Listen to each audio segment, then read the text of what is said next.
Hola. Hay libros que le dejan a uno tocado, ¿no? Removido. Pero, sobre todo, la cualidad de una gran obra de arte, y aquí entran los libros, es la de dejarte un secreto. O eso es lo que yo pienso desde hacía un tiempo y cómo centro mi manera de relacionarme con el arte, ¿no?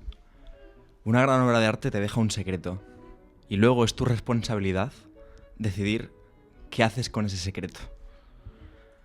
El secreto es lo intraducible, es aquello que no se puede comunicar, pero que aún así no se para de gritar. El secreto, como decía Derrida, es algo que vale la pena hablar sin poderlo decir. Y eso es básicamente somatizar. ¿Por qué digo todo esto? Pues porque por fin me he terminado Cortázar, Rayuela. Aquí lo tenéis. Y bueno, ha sido una de esas lecturas. Si no, la lectura, ¿no? Así que nada, acompañadme a este vídeo, a ver qué pasa. Bien. Empiezo así el vídeo porque, como una especie de excusatoria, de promesa excusatoria, os digo esto porque aquí no vais a encontrar un análisis de Cortázar, de Rayuela, no vais a encontrar tampoco una crónica de Rayuela, sino un intento de decir algo en un medio como es este, sobre Rayuela, intentando invitaros a su lectura, o en el caso de que ya la hayáis leído, a su relectura o al diálogo conmigo de la obra, intentando preservar sobre todo el secreto que me ha otorgado la obra, ¿vale? Cuando hablo de secreto no hablo de un credo espectral, hablo de una experiencia estética. Así de entrada, este libro me ha regalado la sensación, por primera vez en mi vida, de estar ante un libro de ficción, si se le puede llamar así de este género, y antes de terminarlo, estar leyéndolo y pensar. Parar un momento, ponerme el libro contra el pecho y pensar, joder, ojalá poder olvidarlo para empezar de cero otra vez. Así de bueno me ha parecido el libro, ¿no? O así de fuerte me ha tocado, quizás sería una cosa más concreta. No sé, últimamente estoy un poco con que las obras no hay que interpretarlas, ¿no? Hay que hacer, como decía Sontag, una erótica del arte, aunque yo creo que hay que hacer es una somática del arte, ¿no? Entonces, si os parece un poco, os cuento por qué narices he tardado tanto en leer este libro, ¿no? Y qué me ha llevado esto y qué no. Así que sigamos con la primera parte, que es distancia o identificación. Yo, como persona estudiante de filosofía, como adolescente nichano y apasionado por los libros y por la vida, ¿no? Y por el arte y por la pasión y por el pensamiento, ¿no? Y lo absoluto, y una persona atravesada por estos valores, con cierta fanfarronería también, ¿no? Cierto ego, cierto gusto estético también, sobre todo, ¿no? Cierto travesureo. La lectura de hace unos años de este libro hubiera sido letal. Letal. ¿No?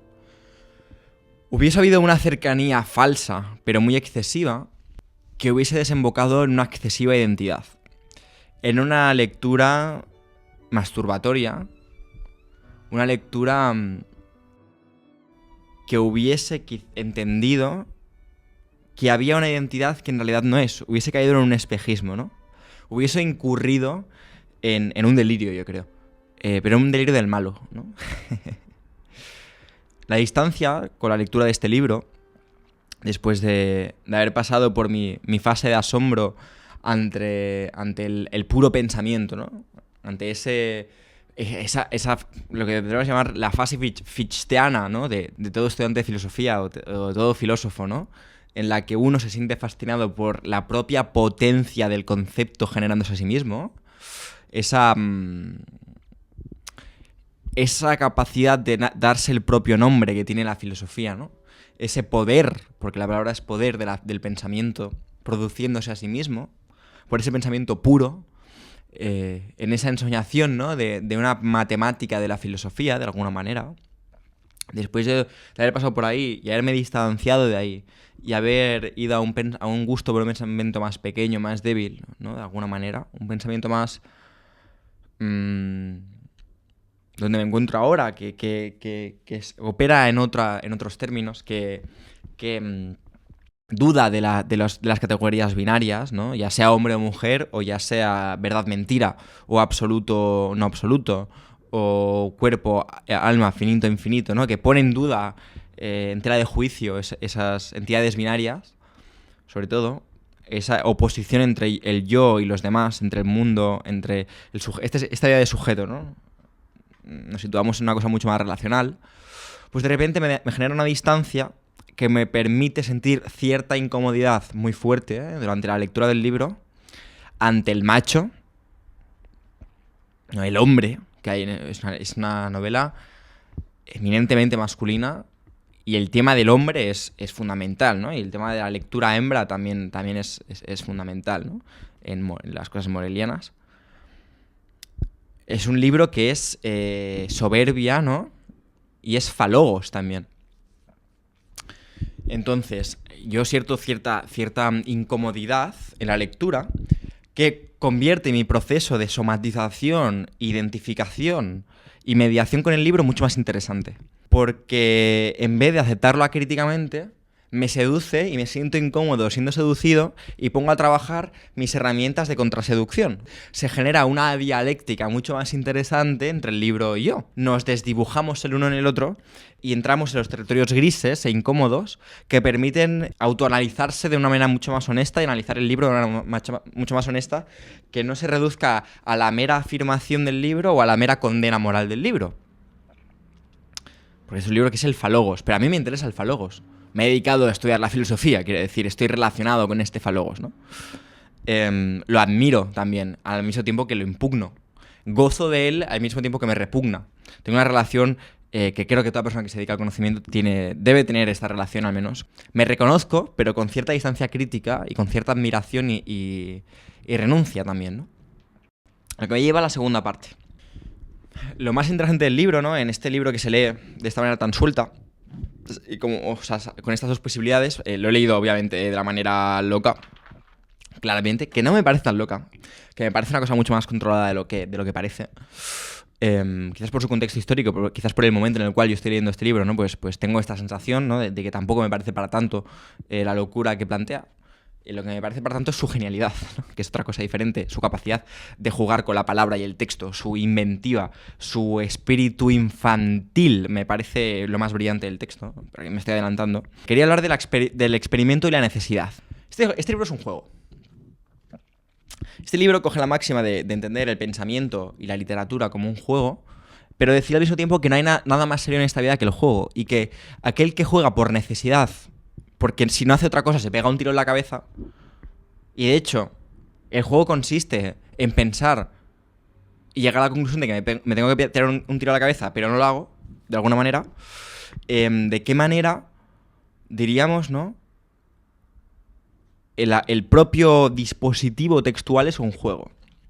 Es un juego que se siente y no se siente al mismo tiempo como un juego. Es un juego serio, ¿no? A diferencia de otros experimentos postnovelísticos, Rayuela no se acaba de sentir como un experimento. Se siente como un mundo impregnado de necesidad, ¿no?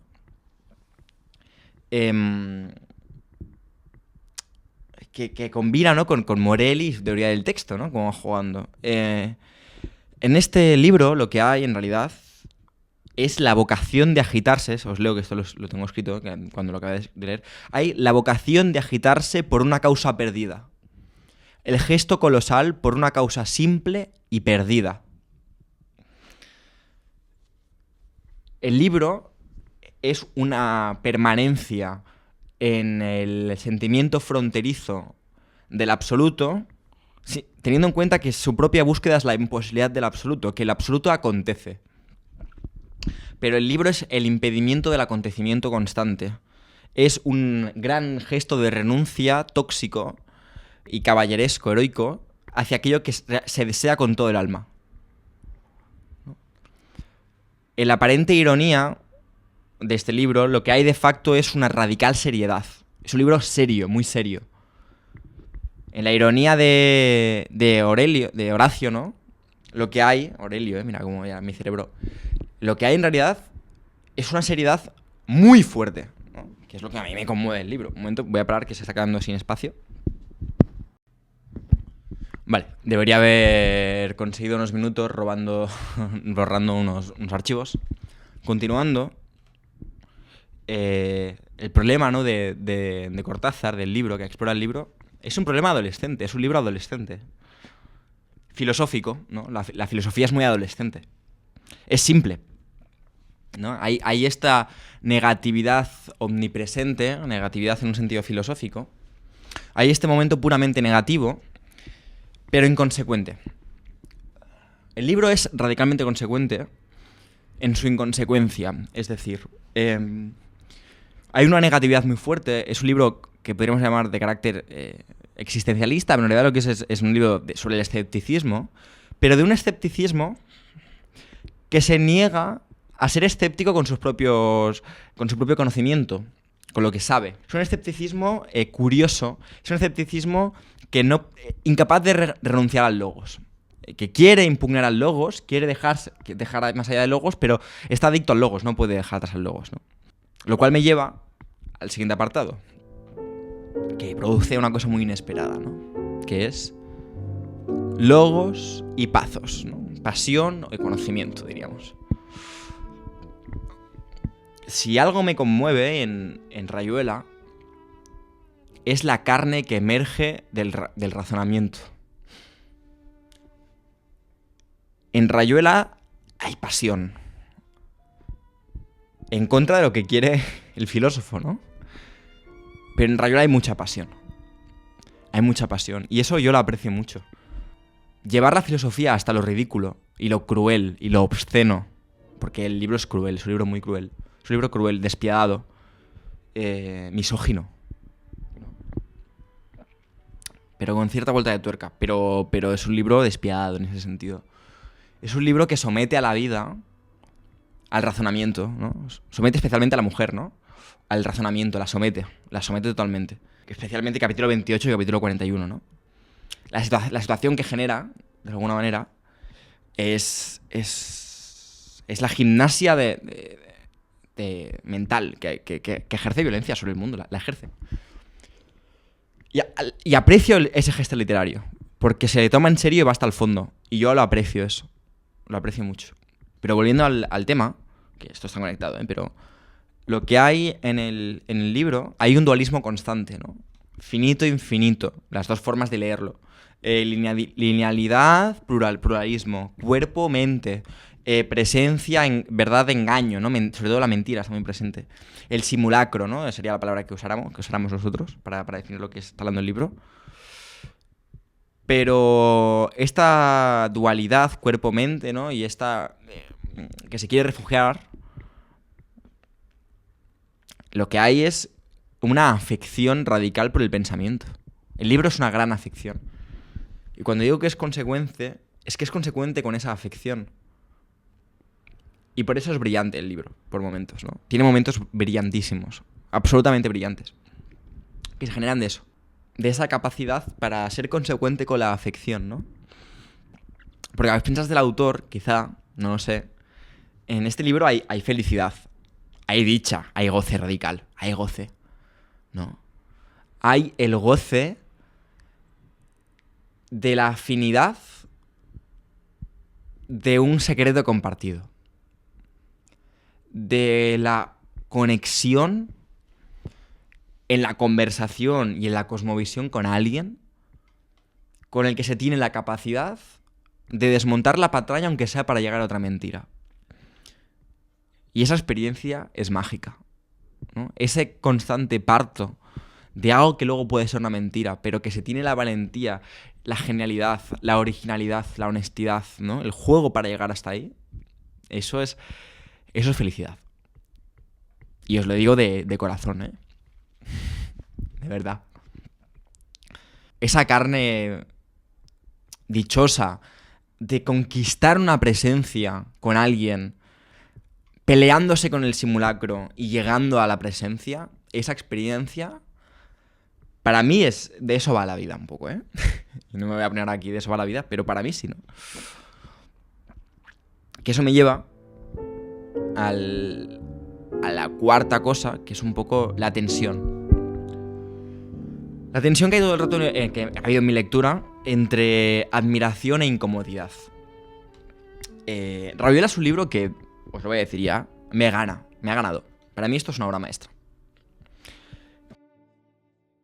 Creo que está grabando otra vez. Vale, sí, que se haya como parado, no entiendo. Pero bueno, a mí, pues mira, quizás soy también yo un poco adolescente edgy, ¿no? Yo qué sé. Aprecio el gesto, lo aprecio, lo admiro. Admiro su capacidad literaria. Joder, cómo escribe. Hostia, cómo escribe.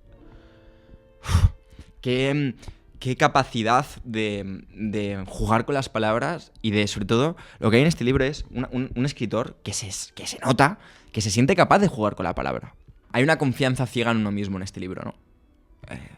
Pero mucha habilidad. Es un libro despótico, pero que admira el lenguaje también, ¿no? Joder, eso lo admiro.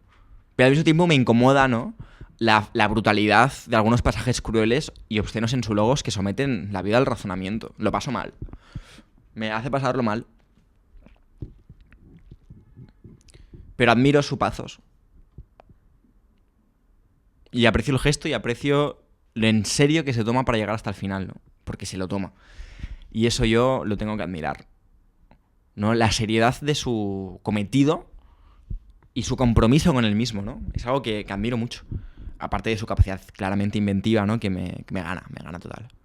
Ya he dicho, todo lo que estoy diciendo es como un bostejo. Para cerrar, lo que más... hacer un poquito lo que a mí me ha ganado, ¿no? Sobre todo, es cómo coge las imágenes y las estira, ¿no? La capacidad para crear una presencia, ¿no? Y tener una situación y densificar la situación sin parar, ¿no? Incisivamente. Densificar, volver la imagen y estirarla, ¿no? Hasta dar con su imposibilidad, que es su realidad, ¿no? Es brutal. Ese neurotismo de levantar el velo constantemente sin darse cuenta o dándose cuenta con ironía seria, ¿no? Con esa propia contradicción dialéctica de que el acto de desmontar el velo es incurrir en otro velo, ¿no? Pero cómo no se puede dejar de hacer el gesto, y esta es la imposibilidad que os decía antes, ¿no? Además, por un tema honesto, yo de decir que yo me he visto ahí, ¿no? Esto ha sido nada, cuatro líneas, pero lo más interesante no será nunca explícito, sino que será implícito, ¿no? En el libro, ya lo veréis, espero. Así que nada, toda la gente que lo ha leído, ¿qué os ha parecido esto que he dicho? A la que no, leedlo. ¿Cuál es vuestra parte favorita de Rayuela o qué es lo que a vosotros os movió, ¿no? Que mucha gente me ha comentado y me gustaría mucho saberlo. Nada, toda la gente que estáis por aquí después de tanto tiempo, nada, os quería agradecer que me deis este espacio para poder hablar de estas cosas y nada, que estoy muy, muy agradecido, ¿vale? Un abrazo y cuidaos mucho. Chao, chao.